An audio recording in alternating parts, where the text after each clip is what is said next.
Sebuah rekaman menegangkan viral di media sosial memperlihatkan sebuah truk nekat melintasi jalan yang sudah ambruk. Video tersebut diunggah akun Instagram @makassarinfo pada Selasa 23 September 2025 dan langsung menyita perhatian warganet. Dalam unggahan itu, disebutkan meskipun kondisi jalan sudah amblas, pengemudi tetap memaksakan diri untuk melewatinya. Aksi tersebut membuat banyak orang yang menonton video merasa tegang lantaran risiko kendaraan terperosok sangat besar. Beruntung, truk tersebut berhasil melintasi jalan amblas itu tanpa insiden. Supir yang berada di dalamnya juga dilaporkan selamat. Hingga kini, lokasi pasti kejadian belum terkonfirmasi, namun diduga berada di salah satu daerah di Maluku. Banyak warganet yang mengomentari aksi nekat ini.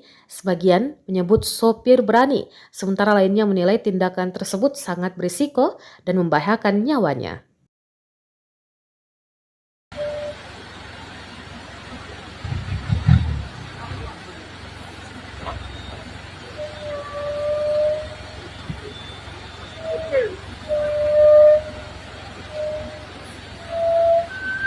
Jalanan ekstrim, Cok.